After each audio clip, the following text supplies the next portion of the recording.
Hello everyone, welcome to History and Culture. Over 5,000 years ago, during the era of the Yellow Emperor, China was a land of primitive agriculture and basic tools.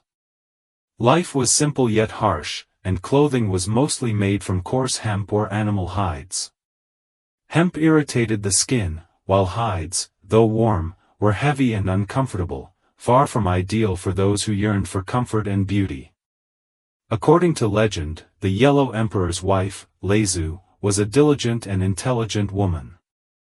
She not only managed the household but also keenly observed nature, constantly seeking ways to improve daily life. One sunny day, Leizu was boiling water under a mulberry tree to prepare a meal for her family. As the breeze rustled the mulberry leaves, she noticed several small white worms spinning silk cocoons. The silk strands shimmered in the sunlight.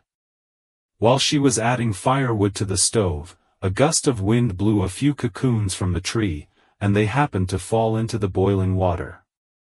Leizu quickly used a stick to retrieve them, only to discover that the hot water caused the cocoons to unravel, revealing fine, translucent threads.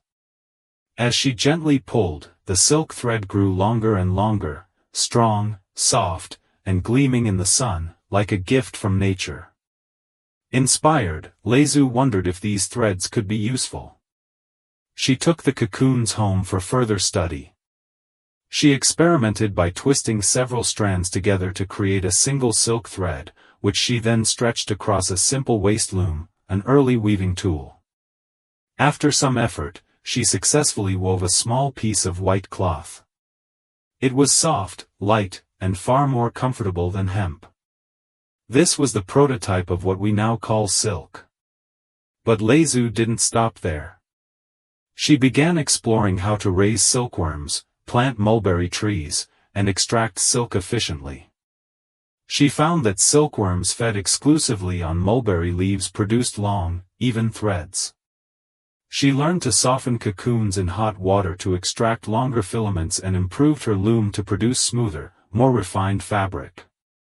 Thanks to her efforts, the art of sericulture and silk weaving took root across the land and gradually spread to every village.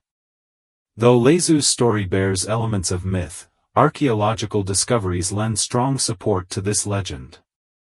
In 1926, at the Yangshao culture site in Qian village, Xia County, Shaanxi province, archaeologists unearthed half of a silkworm cocoon estimated to be around 5,500 years old. It was discovered by Li Ji, known as the father of Chinese archaeology. Scientific analysis confirmed it was a domesticated silkworm cocoon, not from the wild. This fragile artifact, preserved underground for over 5 millennia, stunned the global academic community. It proves that sericulture existed in China more than 5,000 years ago, making the history of silk older than we had imagined. Leizu's discovery not only transformed how people dressed but also marked the beginning of China's textile culture. From then on, silk became a symbol of beauty, embodying the ancient Chinese reverence for nature and their ingenuity. The birth of silk completely changed people's way of life. During the Shang and Zhou dynasties, silk was an exclusive privilege of the nobility, often used in ceremonial garments and royal attire to symbolize power and prestige. A line from the ancient Book of Songs reads, "My crimson sleeves shine for the prince," describing how dyed silk added grandeur to aristocratic dress.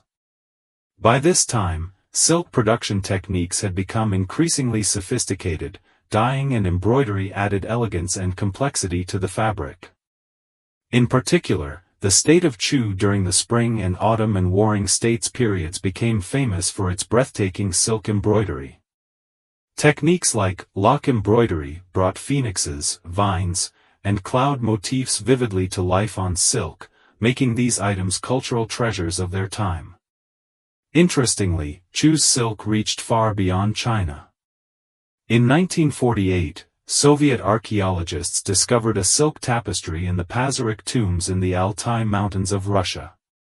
The embroidery, featuring the distinctive phoenix design of Chu, dates back to the 5th to 3rd centuries BCE, well before the opening of the Silk Road by Zhang Qian.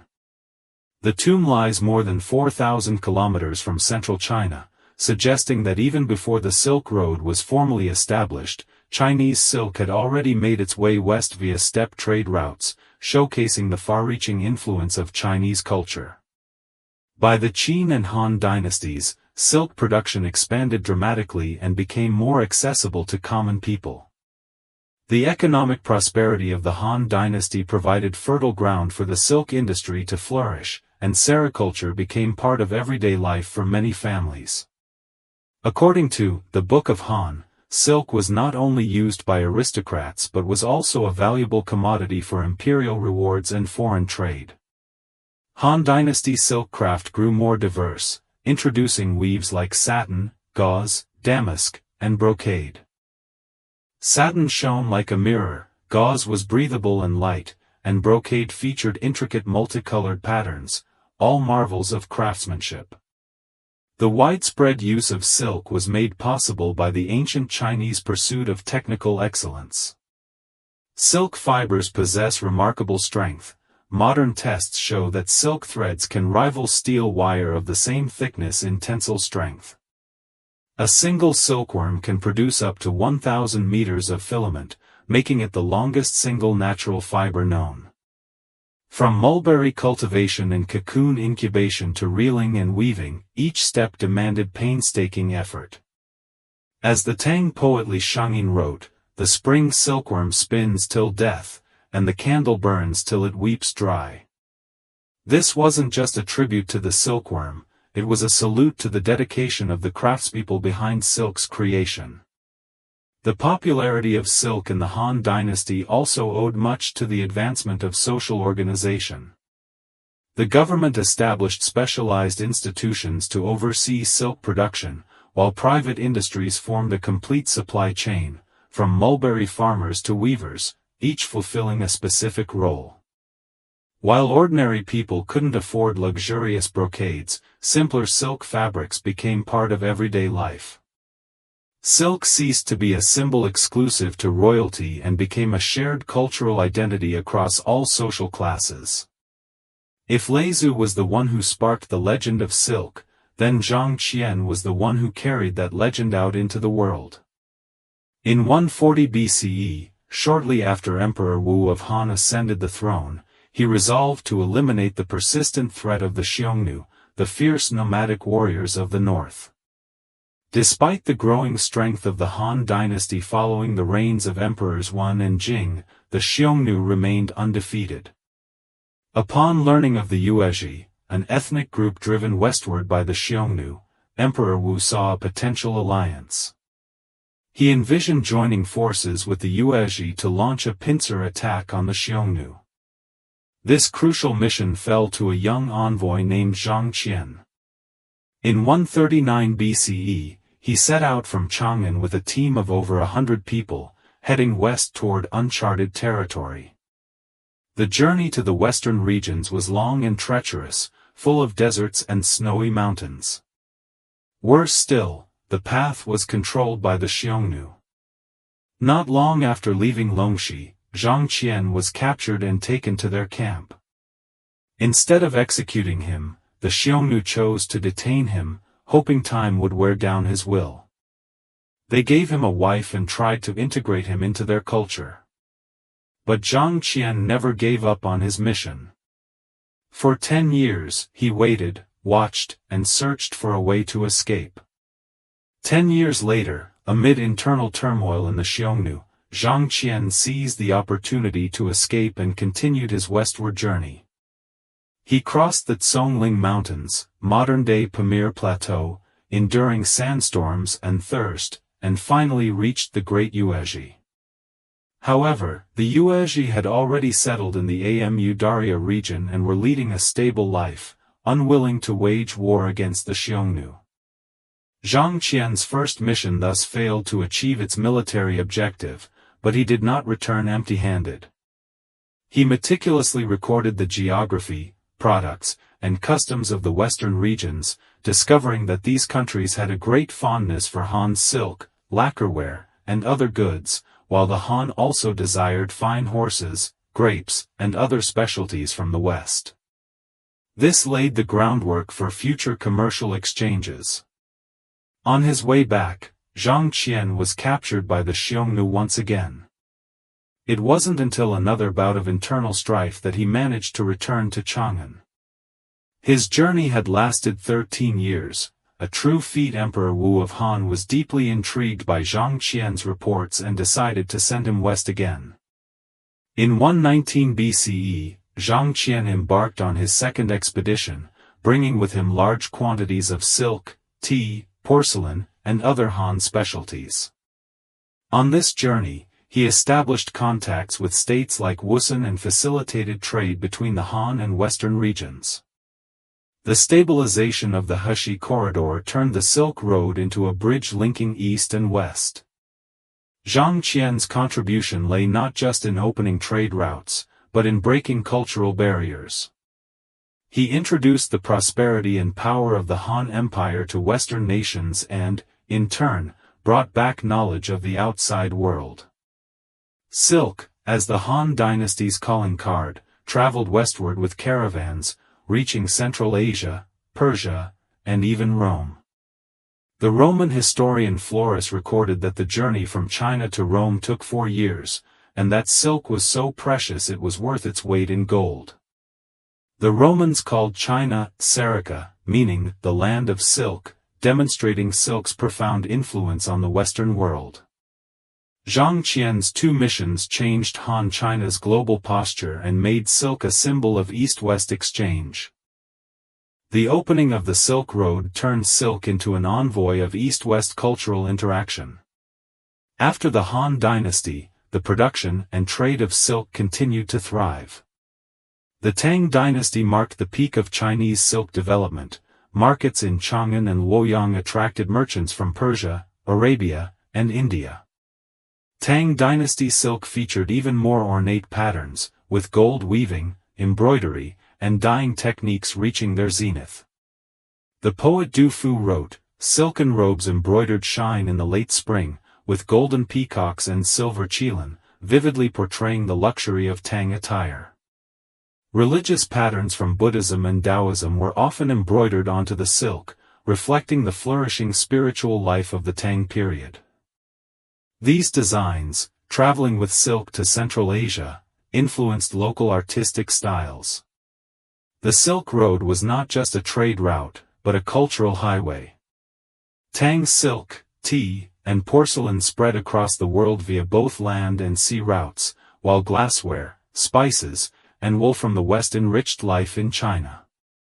Buddhism, Christianity, and Islam also entered China along the Silk Road, merging with Confucianism and Taoism to create a diverse cultural landscape.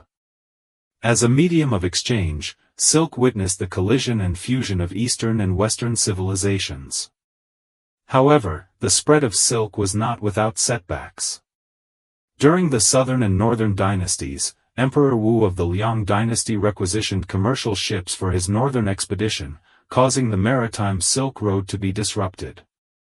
As a result, nobles in the Eastern Roman Empire had to buy silk from Persia at exorbitant prices, as much as 8 gold solidi per pound, equivalent to about 15,000 renminbi today. Overwhelmed by the cost, Emperor Justinian I of Byzantium even went to war with Persia over silk, though the conflict ended inconclusively. Eventually, Justinian I sent 2 Indian monks to China under the guise of pilgrims to learn the secrets of sericulture. Hiding silkworm eggs in their bamboo staffs, they smuggled the technology back to Byzantium. This historical, silkworm theft, marked the first known transfer of silk-making knowledge beyond China. Afterwards, Byzantium developed its own silk industry, and silk was no longer China's exclusive secret. A similar tale unfolded in the kingdom of Khotan in the western regions. According to legend, the king of Khotan sought a marriage alliance with the East to acquire silk-making techniques.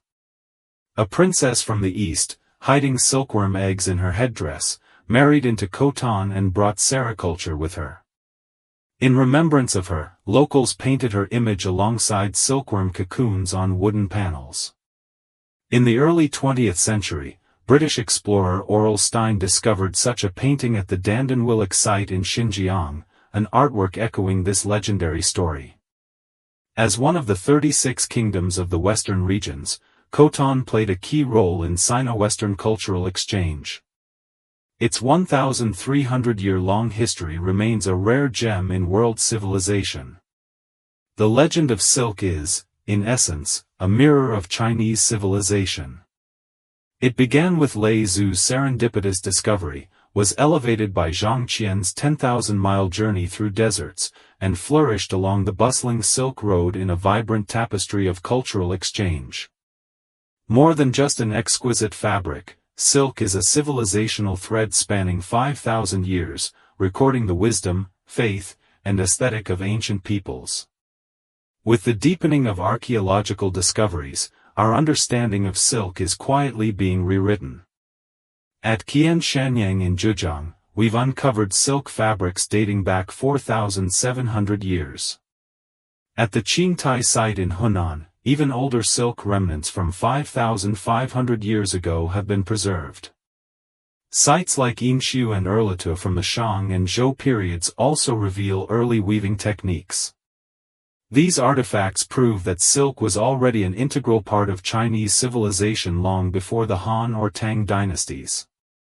Silk from the Han dynasty was often adorned with cloud and dragon patterns, symbols of divine mandate and imperial power. In the Tang dynasty, textiles incorporated Buddhist motifs, telling stories of spiritual devotion. Song dynasty silk favored lightness and expressiveness, while Yuan dynasty pieces showcased opulence through golden threads. By the Ming and Qing periods, silk had spread beyond royal palaces into Confucian households and ordinary homes, each stitch, each color, telling stories of Chinese love for life and pursuit of beauty. To look back on the journey of silk today is not just to admire its woven patterns, but to ponder a deeper question: who are we? Where did we come from, and where are we going? Though silk has no voice, it tells some of the deepest cultural stories. If you enjoy stories that uncover the brilliance hidden deep within history, be sure to subscribe to our channel. In our next episode, we'll continue our journey through time to discover another extraordinary facet of civilization. This is History and Culture channel. Like and subscribe are the biggest help and support for us. Thank you everyone. See you next time.